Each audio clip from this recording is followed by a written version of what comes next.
Di awal-awal podcast ini saya pernah bikin satu episode tentang attention. Waktu itu kita bilang bahwa kita semua tuh sebenarnya di business of attention. Karena apapun bisnisnya, kita tuh tentang berlomba-lomba dapetin attention, dapetin perhatian orang. Tanpa attention kita nggak bisa jualan, nggak dapet traffic, nggak bisa jualan, nggak dapet sales, nggak dapet revenue. Gitu. Jadi memang attention nih gerbangnya segala macam. Walaupun saya juga garis bawahi di situ, attention ini bukan segala-galanya. Ada banyak faktor yang harus kita pikirin lagi selain dapat attention itu tadi. Gitu. Nah, hari ini saya mau bahas soal gimana sih caranya kita dapat attention.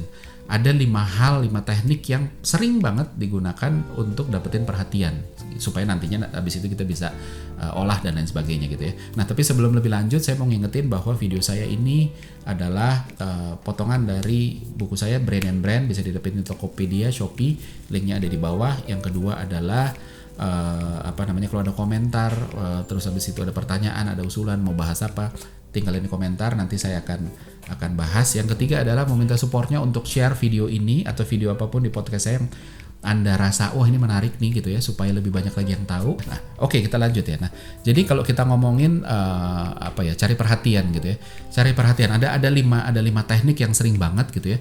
Walaupun penggunaannya nggak harus satu-satu terpisah, tapi ada juga yang berhubungan. Ada yang kenanya 2, ada yang kenanya 3, ada yang kenanya 4 dan lain sebagainya gitu ya.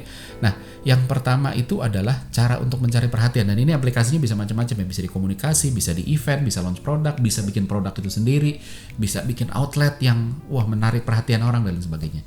Tapi yang teknik yang pertama adalah pain or pleasure gitu. Jadi saya udah sering banget ngomong bahwa teknik program dasar otak manusia itu adalah cari pleasure, cari kesenangan, atau menghindari pain. Lihat deh, apapun yang kita lakukan dalam hidup tidak bisa lepas dari 2 itu gitu. Dan apapun dalam contoh ya, kalau kita ngomong pleasure, beli barang murah, diskon, ketemu selebriti favorit gitu ya, ada mobil teknologi baru, makanan enak banget, itu pleasure, dan makanya itu menarik perhatian kita dan yuk gue pengen dong gitu kan. Terus habis itu barang-barang mahal, nggak kebagian diskon, sakit, dikucilkan gitu ya, nggak bisa nyelesain masalah, komplain nggak ditangani dengan baik, itu pain. Makanya kita berusaha menghindar dari hal-hal yang membawa pain itu ke kita gitu ya. Nah, jadi pain or pleasure ini teknik paling dasar, paling sering dipakai gitu ya. Nggak selalu paling berhasil dan nggak selalu universal, karena pleasure sama pain tiap orang itu beda, relatif ya. Jadi personal banget. Ada orang yang takut sama COVID, ada yang cuek-cuek aja gitu kan. Jadi ketika dikasih message COVID dia nggak jangankan tertarik gitu ya, attentionnya pun nggak diarahkan ke sana, karena buat mereka itu bukan sesuatu yang harus diperhatikan gitu. Jadi emang relevan banget. Nah, contoh balik lagi kayak tadi diskon gede-gedean ya, iklan ini contoh yang benar ya. Jadi diskon gede-gedean itu kan sebenarnya kan pleasure ya. Lihat deh, semua orang yang bikin diskon gede-gedean pasti besaran angka diskonnya itu font size-nya digedein. Gak ada orang bikin diskon 50% untuk produk tertentu, ukuran fontnya sama semua. Gak ada. Pasti di besarannya itu digedein. 50% atau berapa persen itu fontnya pasti digedein, didramatisir gitu ya. Apa yang bisa didapat kalau dapat diskon gitu kan. Super bahagianya orang ketika dapat diskon, dia bisa dan lain sebagainya gitu. Jadi ini salah satu bentuk bahwa pain or pleasure dalam bentuk diskon ini itu di-exaggerate karena itu punya daya untuk narik perhatian. Yang kedua adalah contoh kedua, misalnya kalau kita ngomongin pain yang negatif, tadi kan yang pleasure yang positif. Ambil aja contoh misalnya COVID gitu ya, kemarin kan pandemi segala macam, iklan-iklan pakai animasi menakutkan, digambarin bahwa kita bisa ketularan dari hal sepele, dari gagang pintu lah, dari barang yang ketuker dan lain sebagainya gitu. Jadi itu penggambaran bagaimana ini menakutkannya, dan orang naruh perhatian karena waduh ini bahaya nih, ini pain buat saya nantinya, potential pain. Terus data angka kematian tinggi, gambaran keluarga sedih, ditinggal mati anggota keluarganya dan lain sebagainya gitu. Jadi hal-hal begini digunakan karena pain dan pleasure itu punya punya stopping power untuk bikin orang ini apa nih gitu. Ini pain buat saya atau pleasure buat saya atau enggak. Kalau enggak orang skip, tapi kalau iya itu punya daya untuk narik attention yang luar biasa kuat ya. Yang kedua, ini teknik yang sebenarnya paling universal. Apapun teknik di 5 teknik ini pasti ada unsur ininya. Jadi ini paling universal gitu ya. Tapi banyak juga yang tidak di 5 ini yang pakai ini juga. Tekniknya namanya relevansi gitu. Jadi relevansi ini emang dasar atau syaratnya untuk dapat perhatian gitu. Contoh gini deh, kalau kita ngomongin telesales gitu ya, apapun itu, telepon nawarin KTA, kartu kredit, pinjol lah, investasi, asuransi gitu ya, kita pasti akan cuekin atau mbak sorry lagi meeting mbak sorry ini ya, kecuali itu relevan buat kita akan cuekin gitu. SPG juga sama, SPG yang di mall ya, mbak pak mohon maaf boleh minta waktunya, saya nggak jualan kok, padahal dia ngomong nggak jualan gitu, tapi tetap aja sorry ya saya lagi ini ya gitu. Email marketing juga sama, email marketing itu open rate-nya itu rata-rata ya itu di bawah 30%, bahkan di bawah 20%, di bawah 10% open rate-nya gitu ya. CTR-nya, click to rate-nya, jadi setelah dibuka terus berapa banyak yang diklik itu di bawah 3%. Best practice-nya. Kebayang nggak segitu rendahnya orang menaruh perhatian kepada hal-hal kayak begini gitu ya. Semuanya gagal karena itu tadi, email marketing, telesales segala macam tuh nggak ada relevansinya gitu. Jadi buat kita gampang sekali untuk kita cuekin. That's why makanya relevansinya harus dibangun. Nah sayangnya pesan-pesan itu seringkali dikemas dengan egoisnya, dengan seberapa egoisnya kita. Yang dipikirin adalah apa yang kita mau omongin ketimbang apa yang dia mau tahu gitu loh. Jadi itu yang berbahaya. Nah sebaliknya ketika positif, saya nggak pakai contoh yang berbeda, saya pakai contoh yang sama. Telesales juga nawarinnya hal sama, misalnya dia nawarin KTA gitu ya, tapi kondisinya relevan, kita lagi memang butuh, lagi ada aduh nih keluarga lagi sakit, saya butuh pinjaman nih gitu ya, langsung kita layani. Itu tadi, jadi orang yang sama, penawaran yang sama, brand yang sama gitu ya, bahkan kadang-kadang bunganya udah lebih tinggi gitu ya, kita layanin. Tadinya waktu bunganya rendah kita lewatin, begitu tinggi kita layanin. Karena apa? Karena relevan, kita lagi butuh. Nah maka dari itu kita harus dapetin relevansinya itu tadi gitu ya. Nah trikinya balik lagi tadi, relevansi ini personal, tiap orang beda-beda gitu, dan tiap segmen beda-beda. Maka dari itu penting sekali untuk mulai, sebelum masuk ke sana, cari insight-nya dulu. Insight-nya ini adalah yang jadi membuat sesuatu yang relevan. Jadi insight itu kan sebenarnya adalah fakta yang super relevan gitu. Jadi bukan cuma nyata tapi relevan gitu ya. Nah bahaya yang gak relevan itu tadi, kayak contoh, saya ditawarin kartu kredit, relevan gak buat saya? Enggak, karena saya udah punya kartu kredit dan saya ngerasa udah cukup. Kan ketika nggak relevan gitu ya, dan bahkan nggak faktual, kan faktanya seolah-olah saya butuh kartu kredit, faktanya adalah saya tidak butuh kartu kredit. Jadi begitu ditawarin itu bukan cuma nggak relevan, bahkan tidak faktual, jadi saya gampang banget nolak gitu. Nah ngomongin relevansi ada banyak hal lah ya, ada banyak contoh gitu, tapi ada dua di behavioral science yang sering dipakai. Pertama cocktail party effect. Ini kayak kita datang ke kawinan teman gitu ya, teman kantor atau teman SMA gitu ya. Terus habis itu kan ketemu teman-teman lama, terus kita ngobrol-ngobrol serius gitu ya, sambil ada bandnya main gitu kan, suaranya bising, tapi kita fokus sama kelompok yang kita lagi deketin, terus ngobrolnya. Nah kita fokus banget, tapi ketika nama kita dipanggil, bapak ibu temannya mempelai pria yang berasal dari SMA sekian, yuk siap-siap untuk ya, kita langsung nengok walaupun kita konsentrasi. Itu cocktail party effect, karena otak bawah sadar kita membangun relevansi ketika dengar nama alumni SMA mana, which itu relevan buat kita, dan makanya kita kesana. Terus yang kedua adalah selective attention bias. Selective attention bias saya pernah bahas di episode sebelumnya. Tapi ini adalah tentang ketika kita lagi suka sesuatu, kita akan lebih sering melihat hal ini. Sama ketika kita lagi takut sesuatu, kita akan lebih sering melihat ini gitu ya. Contoh misalnya, ketika kita lagi suka ada motor baru nih, baru dikeluarin gitu, wah saya kok suka gitu. Nah di jalan tiba-tiba kita lebih sering lihat itu gitu kan, apapun itu gitu. Nah terus abis itu ketika kita, atau yang berhubungan setidaknya, ketika kita lagi main kemana gitu, terus abis itu kita lagi takut, wah kok nih lagi camping terus kok agak serem ya, kita tuh pasti jadi orang yang paling sering nangkep clue-clue serem, kayak apa ini, jangan-jangan ada penampakan ya dan lain sebagainya. Itu tadi, itu selective attention bias. Itu bukti bahwa relevansi membuat kita, attention kita ketarik ke sana gitu ya. Jadi relevan ini jelas banget, relevan ini jelas banget relevan, dan attention itu adalah attention ini jelas relevan, dan relevan itu adalah passwordnya untuk dapat attention tadi.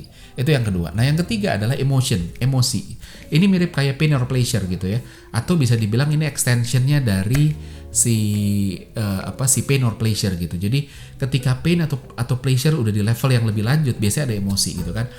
Rumah tua itu pain gitu ya, tapi penampakan di rumah tua itu akan mengundang teriakan ketakutan, which itu ekspresi dari pain itu tadi, itu emosinya gitu kan. Makanan itu pleasure, makanan enak gitu. Makanan enak banget setelah dicicipin, yang bikin orang ekspresinya enak banget gitu ya.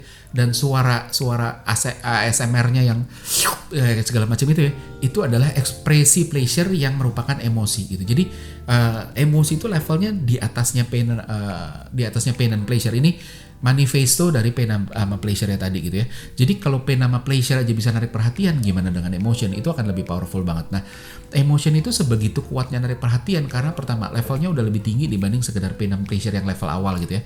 Terus dorongan untuk deketin atau menghindar itu lebih kuat. Kalau ini pain, kita akan cenderung menghindar karena kalau itu aja ya apa ya, contoh misalnya apa ya, ada suara serem gitu ya di rumah tua gitu ya, kita pasti lari gitu loh, walaupun cuma suara gitu, karena itu tadi suara ini suara orang teriak ketakutan gitu, kita lari menjauh. Kenapa? Karena itu ekspresi emosi yang sebagai tanda bahwa ada sesuatu yang berbahaya yang buat orang itu dan kemungkinan berbahaya buat saya, jadi saya menjauh. Pleasure juga sama, ada sesuatu yang wah enak nih, ada suara orang makan seluruh gitu ya, gitu. Terus habis itu kita mendekat karena kita pengen tahu itu apa sih gitu loh. Nah, jadi itu tadi, emosi ini adalah memory marker juga gitu ya. Karena ketika ada emosi, otak nandain ini sebagai sesuatu yang diingat. That's why makanya emosi ini jadi penanda kita untuk ayo kita arahin attention ke sana yuk gitu. Jadi ini penting banget gitu ya. Dan kita juga bisa lihat ya film-film yang lebih diingat itu biasanya ada emosinya, entah film-film lucu, entah film-film bahagia, happy ending, sad ending, film-film percintaan dan lain sebagainya gitu ya. Lebih dari yang keren-kerenan doang, jualan teknologi dan lain sebagainya. Dan maka dari itu iklan-iklan yang viral itu lebih banyak bermain di area ini, entah lucu, entah sedih gitu kan, witty atau advertising. Nah, yang selanjutnya itu adalah sosial, yang keempat gitu. Sosial ini juga teknik yang powerful. Gimana kita perhatian kita tuh juga banyak di-trigger oleh orang-orang lain gitu ya. Kecelakaan di pinggir jalan gitu kan cuma akan menarik perhatian kita lagi nyetir gitu ya. Kita baru akan berhenti kalau satu stop bikin macet, which itu kan sosial ya, banyak orang. Kedua adalah banyak orang berkerumun di pinggir. Terus kita mulai ikut tengok gitu dan itu bikin tambah macet gitu ya.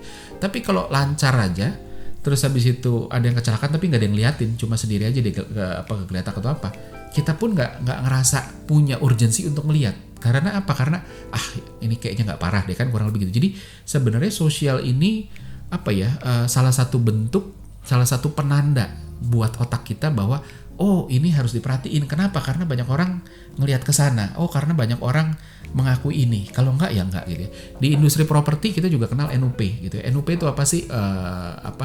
Nomor urut pemesanan gitu ya.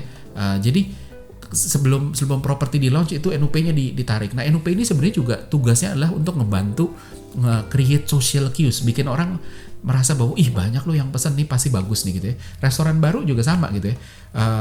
Yang baru buka tadinya kita baru tertarik ketika ada antrian. Contoh ya, dulu waktu Asta baru dibuka ada satu cafe Kitsune gitu ya. Saya nggak pernah tahu cafe itu gitu ya, dan nggak pernah tertarik nyoba. Tapi begitu ngeliat, gila, orang antrinya sampai lama begitu. Terus jadi tertarik. Terus ada satu warung SCI di Kelapa Gading itu masakan Thailand. Nggak pernah tahu dan nggak pernah tertarik walaupun dekat rumah saya gitu ya. Kenapa? Karena buat saya juga ya udahlah gitu kan. Tapi begitu dibilang bahwa itu antrinya 2 bulan loh, kita harus booking 2 bulan sebelumnya, jadi tertarik gitu. Jadi pengen coba karena ya tadi sosial. Jadi ini memang terjadi karena kita menjadikan sosial sebagai navigasi kita gitu ya. Kita takut ketinggalan, FOMO gitu kan, atau justru sebagai bukti kalau kita milih restoran, 2 restoran yang kita nggak tahu gitu, yang satu rame satu enggak, kita pilih yang rame gitu ya. Kayak misalnya kalau di Bali gitu Menega Cafe gitu kan, ramenya ampun-ampunan gitu, yang lainnya sepi, kita tetap ke sana. Tahu nggak itu enak? Ya buat kita oke. Yang pernah ke sana, yang belum nggak tahu, tapi kita memilih ke sana. Kenapa nggak yang lain? Nggak dicoba? Emang pernah cobain yang samping-sampingnya nggak enak? Enggak kan? Tapi itu tadi, ini sosial ini sebagai bukti bahwa kayaknya ini enak dan yang lain nggak enak. Jadi makanya saya kesini. Nah, menariknya ini juga jadi sesuatu yang jadi snowball effect. Jadi iklan disukain banyak orang tuh habis itu jadi viral gitu. Dan ketika viral, ini juga akan jadi lebih menarik perhatian banyak orang. Jadi snowball effect-nya jalan terus gitu. Nah, terus habis itu yang terakhir adalah twist. Nah, ini pamungkasnya ya, seringkali jadi pamungkas. Twist ini bisa diartikan sebagai unpredictable atau tidak terduga. Nah, contoh misalnya harga kaki 5 rasa bintang 5 kan tidak terduga ya. Harga kaki 5 ya rasa kaki 5. Ini harganya bintang 5, jadi tidak terduga. Hidden gem itu juga tidak terduga. Humor itu juga salah satu bentuk twist, salah satu bentuk tidak terduga. Karena nggak terduga, makanya humor-humor yang humor-humor yang diulang-ulang lama-lama juga jadi nggak lucu karena jadi udah terduga gitu ya. Humor itu seru kalau di awalnya, tapi begitu diulang-ulang terus-terusan makin kehilangan gitu ya. Nah, gimana bekerjanya twist ini? Jadi otak manusia itu kan sebenarnya berusaha untuk selalu make sense. Caranya adalah dengan mempredik ini arahnya mau kemana sih. Kita dengan menduga, oh kalau dia ngomongnya gini nih ujungnya apa. Jadi ketika kita dengerin orang, kita tuh otak itu jalan terus untuk oh dia mau ngomongin apa sih, bahkan sebelum dia selesai ngomong gitu. Nah itu terjadi. Nah twist ini bekerja adalah ketika kita sudah menduga oh nih berakhirnya ke A, ternyata dia ke B gitu ya. Nah ketika tidak terduga, otak kita langsung mengalihkan perhatian ke sana karena apa? Loh, gue duganya A, kenapa dia ke B gitu ya? Supaya otak bisa mutusin, otak merhatiin itu supaya otak bisa mutusin. Ini sesuatu yang perlu gue follow up terus apa dicuekin. Kalau ini berbahaya, gue ikutin untuk abis itu oh ya sudah, gue abis itu bisa merespon dengan menyingkir. Kalau ini menarik juga diikutin supaya abis itu gue tahu gitu ya. Ketika bahaya enggak, membahagiakan juga enggak, ya udah dicuekin gitu. Jadi kurang lebih kayak gitu. Nah, twist ini biasanya muncul itu tadi ketika otak sudah mempredik terus habis itu ternyata di luar dugaan. Dan humor pun juga sama. Humor itu kan sebenarnya kita sudah menduga arahnya kemana, ternyata dia belok kemana. Tapi ini karena ini tidak berbahaya dan relevansinya bagus sehingga kita jadi ketawa. Oh iya, nih kayak gini gitu. Jadi di luar perkiraan dan akhirnya kita ngeresponnya ke sana. Jadi twist ini juga jadi salah satu penarik perhatian ya. Nah, kita bisa pakai 5 teknik ini untuk berbagai macam, untuk iklan, untuk event, untuk